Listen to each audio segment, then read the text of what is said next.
All right, pay attention. Hi, everybody. So nice to meet you joining us here this evening. All right, a very quick review for three groups of people. One group of people who are getting the review are people who were not here last week. Try not to do that again. It's going to be a little hard to keep on reviewing for everybody. The second group of people we're reviewing for the people that were here last week and are honest enough to admit that they don't remember anything that we said. The third group of people are the people that were here last week, did not remember, understood what we said, but are too embarrassed to admit it. So we'll pretend we're reviewing for those who weren't here, and those that were here can sort of look and say, oh, I knew that, even though you probably didn't. Okay? So here we go. Once again, we're dealing with the stories of the spies. You've got to have a source, you got to have a source, you got to have a source. This chair is not for you to listen to my beautiful voice and be inspired and walk away a new person. You will not be inspired, you will not walk away a new person, you will learn absolutely nothing. So please follow alongside. This is the Hebrew source sheet, or there is an English source sheet, but don't sit here and stare into space, because I feel like a dope if you do that. Thank you very much. Now, that's Hebrew. You want the English one? Go ahead. Sure you go. Here's the English one. That's for you. Dan Stern, do you have your search sheet? Where's Dan Stern? Dan Stern's search sheet is right here. Dan Stern got to find it. There you go. Pleasure. Now, our topic was the story of the spies. Remember the story of the spies, Jewish people in the desert, and they're on the way to the land of Israel, and they send out spies. We had a discussion last week to the major topics involving the technicalities of the story of the spies. I'm going to make sure my own phone doesn't ring in the middle of my own class. It's embarrassing. Okay. Issue one was, whose idea was sending the spies? Was it a good idea or was it a bad idea? What was Moshe's position on sending of the spies? And eventually we have to deal with what went wrong, because we do know that we refer to it as the sin of the spies. What exactly was the sin of the spies? The major focus was the contradiction between the story in CHUMASH BaMidbar as it appears originally and CHUMASH Dvarim when it's repeated by Moshe in the Mishnah Torah on the last day of his life, when he gives a quick summary of the history of the Jewish people. It is worthwhile to see it again, because we'll be spending a lot of time on this particular topic. Last week we did Rashi's approach, but more important than what Rashi says are the questions that lead to what Rashi says. So let's look at it again inside. The very first page of your source sheets, CHUMASH BaMidbar, chapter 13, Pasuk Aleph Shelach. Vayidaber Hashem el Moshe lemor. This is the beginning of a new story. The good Lord said to Moshe, Shelach lecha anashim, which theoretically you should translate as send thee for thyself spies. I have no idea what Rabbi Artscroll translates it. What does Rabbi Artscroll say? Send forth for yourself men. Send forth for yourself men. Excellent. Now, of course, it's not really for yourself, because these spies were not for Moshe at all, which is why the word lecha is tricky. It was clever for Rabbi Artscroll to try and weasel out of it by using lecha for yourself, even though what would that mean? What do you mean send for yourself spies? They're for the purpose of Moshe. Moshe needs the spies. Moshe, no matter how you slice it, certainly did not come up with the idea, and was certainly not necessarily so happy about the idea, so it's a little tricky, the word lecha. Shlach lecha anashim.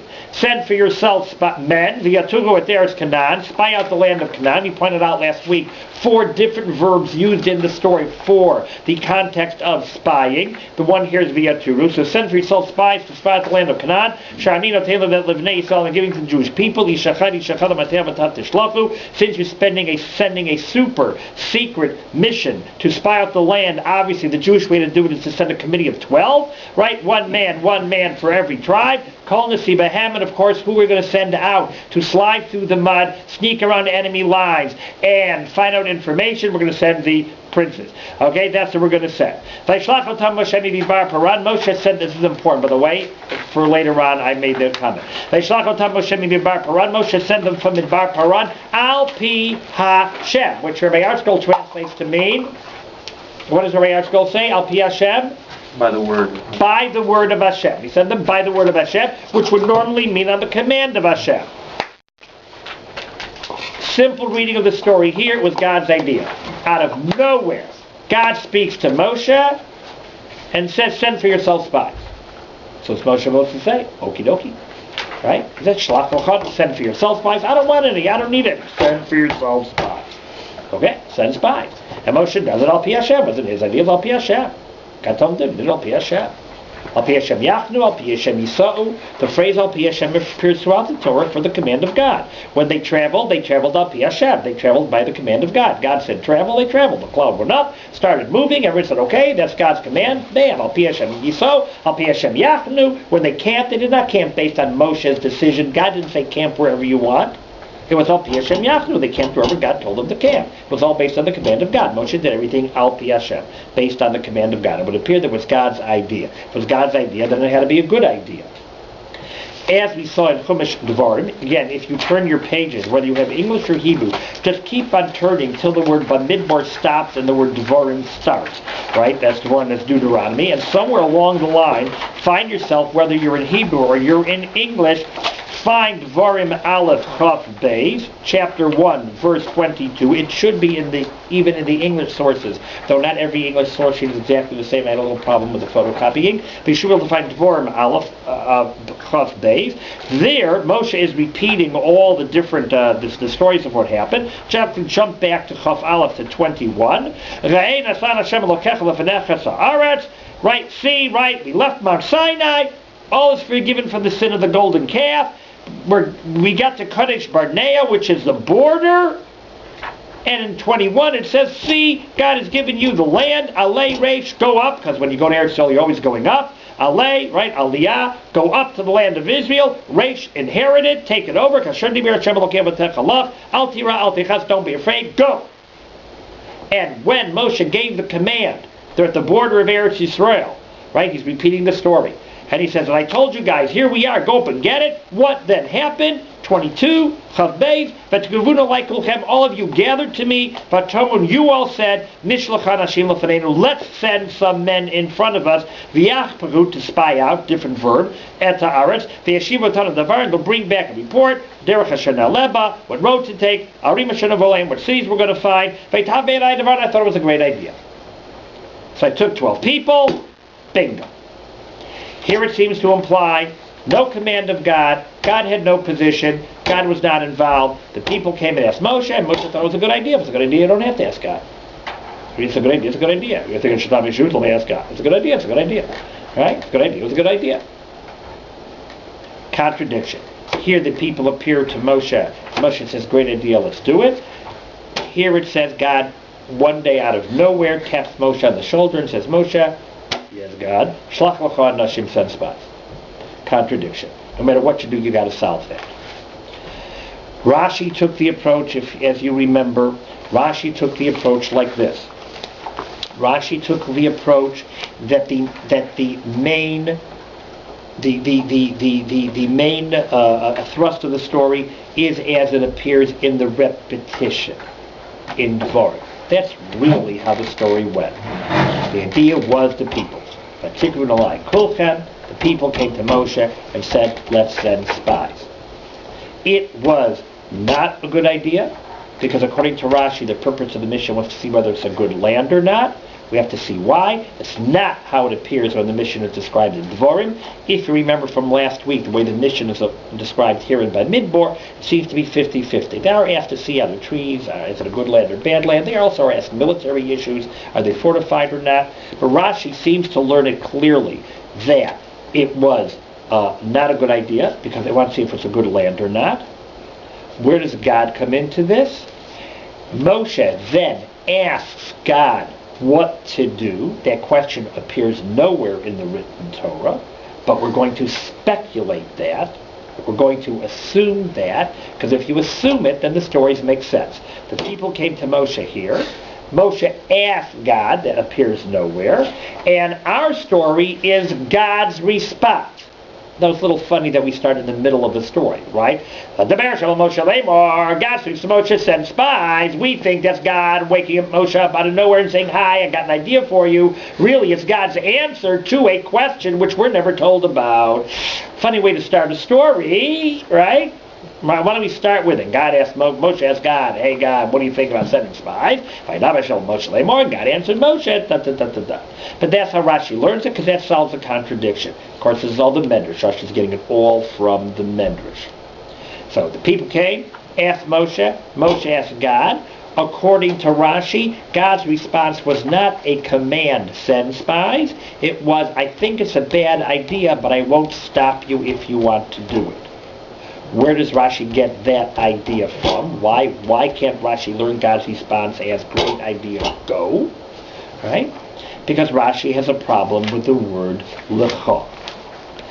In the very beginning of your first page, Vayidaber Hashem el Moshe lemor shlach lecha, which Rabbi ArtScroll has to do something with, right? Rashi says the word, if it's a straight command, God, should I send spies? God's answer is, send them. So, Vayidaber Hashem el Moshe lemor shlach anashim, send men. What's lecha? It's not for Moshe's good. They're not for the purpose of Moshe. It's not like when God told Abraham, lech lecha, leave your homeland, but lecha is for your own good to leave your homeland. So God didn't say, lech, go, leave your homeland. He said, lech lecha, go for your own good. You got to get out of here and go to the Holy Land. That's what's the best thing for you, though you don't realize that now, but trust me, said God. Here the spies are not for Moshe's good. They're not for Moshe's purpose. He didn't think of the idea. He didn't even like the idea. He smelled a rat. He was also a little upset. Why the people asking for spies, for God's sakes? We told him it was a good land. God, what do you think I should do, God? So God said, shlach lecha, meaning, says Rashi, the word lecha here means leda'atcha, on your own idea. I'm leaving it up to you. Shlach lecha anashim. Which is why Rashi, if we look inside, you have to fully appreciate what Rashi has done here. If you look at the very end of verse 3, Pasuk Gimel, in the All Hebrew, it's page 154, the top Rashi, in the English, it's verse 3, Al Pi Hashem, Rashi has to retranslate Al Pi Hashem, Birshuto, with God's permission. Even though that's not normally what it means. In all the travelings in the desert, when they traveled Al Pi Hashem, they were not traveling with God's permission.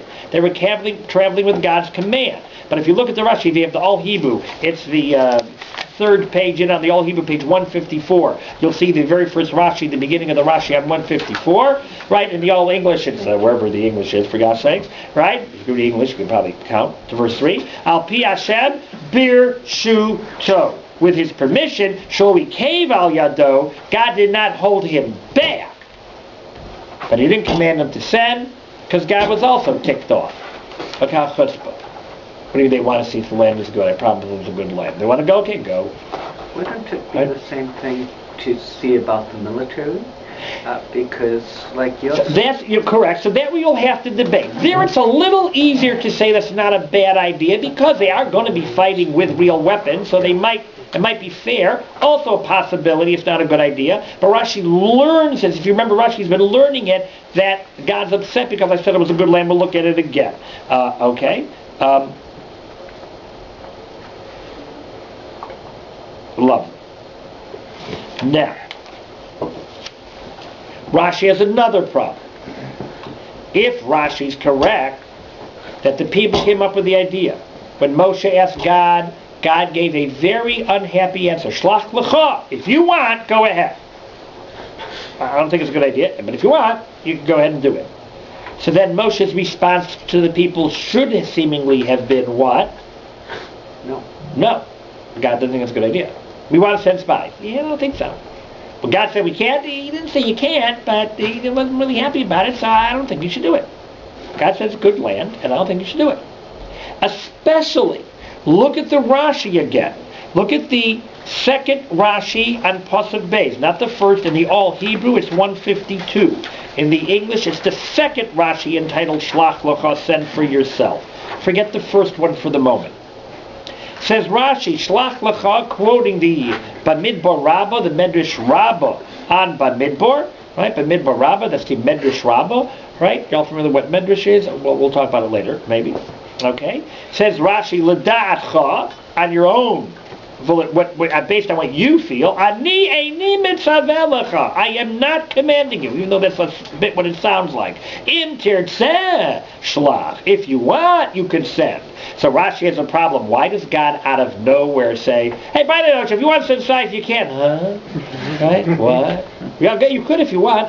Was I supposed to want? That's not how God starts conversation. So therefore, Rashi has to explain, why is God saying, Moshe, if you want, you could, because Moshe had asked. As Yisrael, the Jewish people came to Moshe and said, let's send spies in front of us. As it said, with the verse we read, that you all gather to me. Moshe asked God what to do. Though it doesn't say that anywhere, we have to assume that. Otherwise, why would God stick his nose into this? Right? God didn't come up with the idea. If God's not being asked, why would God all of a sudden say something? So Moshe must have asked, Amar, and God's response was, Ani amarti lehem shehi tova. I told them it's a good land. Shneimar, as it says clearly, I'm going to get you out of the affliction of Egypt. To where? To land flowing with milk and honey. So I told them it's a good land. So I want to send spies. Remember, this is how Rashi's learning it. The purpose of the spies was mainly to see whether it's a good land, and that's why God was upset. Right? But I'm not going to say no. So I should say no. Well, you can't send spies, man. I said it's a good land. You don't want it, don't get the land. I'm not going to do that. If they want to send, go ahead, they can send. I'm going to give them the opportunity to make a mistake. B'divrei hamaraglim, with the words of the spies, Laman lo yirashua, so they will not inherit it. Because they clearly don't trust me, I'm going to set up a test for them so they will have the opportunity to stumble and fall. They're not going to have to stumble and fall, because then that would be a lack of free will. God does not give you a test that you cannot successfully pass. He could give you a test which is extremely difficult, and he could give you a test that you wish you wouldn't have, and if you wouldn't have opened up your big mouth, God might not have tested you. But now that you said what you said or did what you did, God says, well, yeah, well, let's see. Right? Remember, we daven in the morning, Al Tivienu, Loli Divi Sayon, Loli Divi Zayon, we daven in the morning, don't bring me to a test. We don't want God to test us. We'd rather not be tested. We're sure, whatever God I do, I'd rather not be tested. We'd rather not be tested. We don't put ourselves in a situation where we can stumble and fall just to see, let's see how well I do. We don't do that. All right? I say, I'm going to go there, I'm going to sit next to that person, even though all I do is talk about Lashon. As soon as he tells me, he says, I want to tell you some Lashon, we say, no, I don't want to hear. Don't do that. Don't sit next to him. What are you, stupid? Right? Don't do that. Right? God would not have given them this test, because it is tricky. And it's important, because we're going to have to see what the spies did, what the spies said. So keep this in mind. Rashi's mindset is that God is saying if they want they can go, but I'm telling you I'm going to create a situation where they will have the opportunity to make a mistake. They're going to see things which they could interpret different ways, and if they will interpret it correctly they will be fine, and they will realize what a great land it is, but it won't be crystal clear, and they could muff it up and get the whole thing wrong, which is all the tests that we always have. Lack of clarity. If things were clear, right, there's no test. Would you jump off the Empire State Building and flap your hands, I promise you'll fly, right? Yes, you have free will to believe me and do that, but that's not a very difficult test, right? This little bit of Lashon Hara God won't care about because he thinks it's funny too, right?